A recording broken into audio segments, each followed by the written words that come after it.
Now we are going to discuss the modern physics.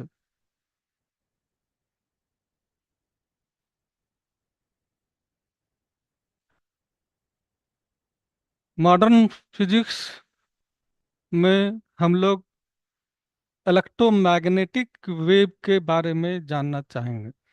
Electromagnetic wave, electromagnetic wave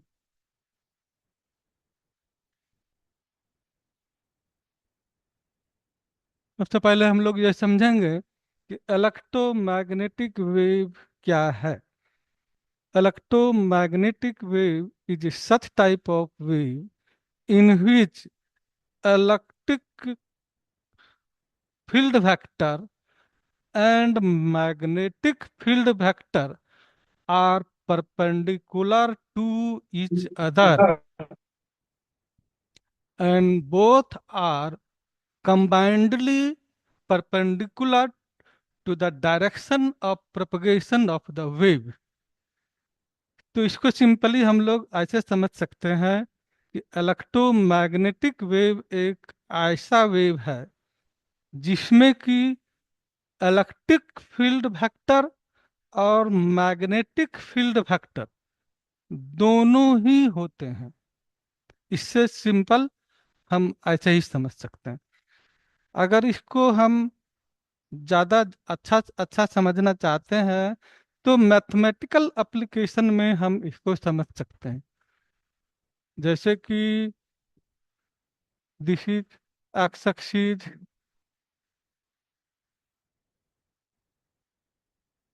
and this is Y axis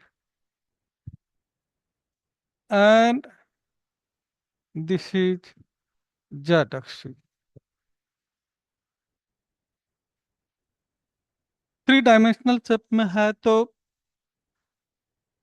generally हमको question पूछा जाता है, write the equation of the electric field vector and magnetic field vector. उसको ज़्यादा से ज़्यादा अच्छा हम लोग ऐसे समझ सकते हैं, अगर एक्स एक्सिस में यूनिट वेक्टर आई से डिनोट करते हैं, वाई एक्सिस को जे से डिनोट करते हैं, sorry I J and Z axis को कैसे डिनोट करते हैं। तो यहाँ पर अगर हमको पूछा जा रहा है किसी क्वेश्चन में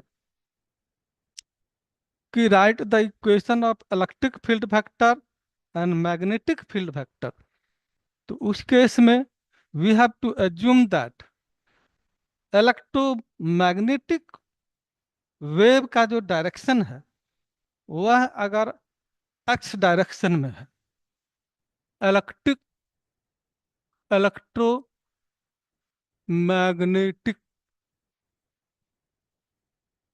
wave direction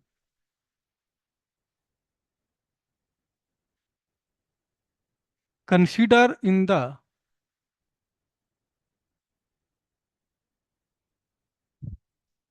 x axis direction,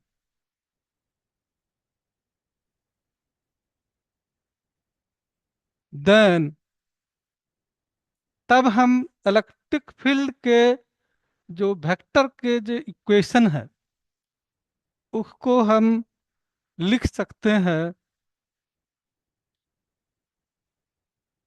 इस तरह से, is equal to E not sine के एक्स माइनस ओमेगा टी जी। क्योंकि यहाँ पर इलेक्ट्रोमैग्नेटिक वेव का जो डायरेक्शन है वह एक्स एक्सिस के डायरेक्शन में कंसीडर किया गया है। इसीलिए यहाँ पर जो इलेक्ट्रिक फील्ड वेक्टर का जो डायरेक्शन होगा वह एक्स वह वाई एक्सिस के अलोंग होगा, और उसका जो यूनिट वेक्टर है वह जे कंसीडर है। इसीलिए उसका इक्वेशन ऐसे लिख सकते हैं।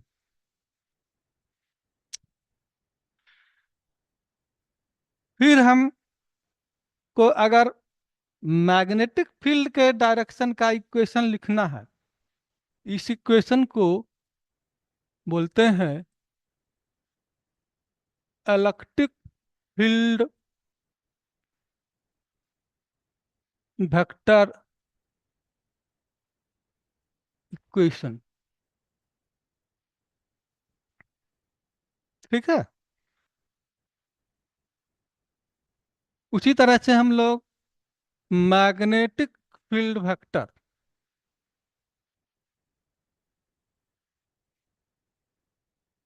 मैग्नेटिक फील्ड वेक्टर के इक्वेशन को भी लिख सकते हैं। B equal to B naught sine के एक्स माइनस ओमेगा टी, यहाँ पर के होगा क्योंकि ये जेड एक्सिस के अलोंग है। जैसा कि डिफिनीशन में बताया गया है, जो इलेक्ट्रिक में जो फील्ड वेक्टर का डायरेक्शन है और मैग्नेटिक फील्ड का जो डायरेक्शन है, वो आपस में एक दूसरे के परपेंडिकुलर है, और दोनों ही कंबाइंडली वह जो इलेक्ट्रोमैग्नेटिक वेव का जो डायरेक्शन है उसके अलोंग परपेंडिकुलर है। ये इसको हम इसी तरह से अच्छे समझ सकते हैं। तो अगर हमको कहा जाए कि कुछ एग्जाम्पल दे करके इसको समझाइए, तो एग्जाम्पल में हमारा लाइट वेव है, लाइट वेव है, एक्सरे है, ये सबको हम इलेक्ट्रोमैग्नेटिक वेव के रूप में देख सकते हैं। अब क्या है कि अगर हमको बोला जाता है कि calculate the velocity of electromagnetic wave, हाँ, velocity of velocity of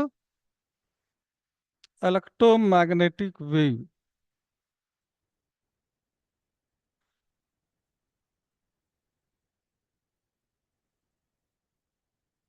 electromagnetic wave का अगर कभी बोला जाए कि वेलोसिटी कैलकुलेट करो, तो वेलोसिटी को कैलकुलेट करने का सिंपल फार्मूला है v इज इक्वल टू 1/√μ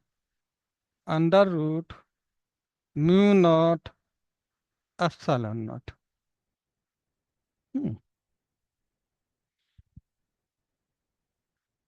इस फार्मूला को यूज करके हम velocity of electromagnetic wave consider कर सकते हैं। और जो फ्री स्पेस में है, जो फ्री स्पेस में इलेक्ट्रोमैग्नेटिक वेव का जो वेलोसिटी है, उसका हम जो वैल्यू लेते हैं जनरली, वह 3 × 10⁸ मीटर पर सेकेंड, ये स्टैंडर्ड वैल्यू के रूप में लेते हैं। यहाँ पर जो है, जो यूजुअल नोटेशन है, म्यू नॉट, म्यू नॉट जो है उसकी वैल्यू, स्टैंडर्ड वैल्यू जो है 4 × 10⁻⁻⁷ ये स्टैंडर्ड वैल्यू है। इस स्टैंडर्ड वैल्यू को हमको याद रखना होता है। हाँ, कभी कभी ये स्टैंडर्ड वैल्यू दिया भी होता है, अगर नहीं दिया हुआ है तो हमको याद रखना है। उसी तरह से एप्सिलॉन नॉट का भी वैल्यू है, उसको भी हम लोग जो है सो जानना चाहिए। 8.85, 8.85 इंटू 10⁻⁻12। ये वैल्यू स्टैंडर्ड वैल्यू है। स्टैंडर्ड वैल्यू को याद रखना है, या कभी कभी दिया भी होता है। हाँ, नहीं देने हुए केस में हमको ये वैल्यू याद रखना है, कभी कभी पूछा भी जाता है। हम्म। अब इलेक्ट्रोमैग्नेटिक वेव में कुछ इम्पोर्टेंट पॉइंट है जिसको कि हमको जानना चाहिए। इलेक्ट्रोमैग्नेटिक वेव के कुछ प्रॉपर्टी हैं। इलेक्ट्रोमैग्नेटिक वेव के प्रॉपर्टी में सबसे पहला है कि electromagnetic wave travel in the space and it is use for the TV transmission system. TV transmission system में इलेक्ट्रोमैग्नेटिक वेव का यूज किया जाता है। तो टीवी ट्रांसमिशन सिस्टम में जो फ्रीक्वेंसी बैंड है वह 54 मेगाहर्ट्ज टू 890 मेगाहर्ट्ज, इस फ्रीक्वेंसी बैंड को टीवी ट्रांसमिशन सिस्टम में यूज किया जाता है। अब इससे जुड़ा हुआ हम लोग एक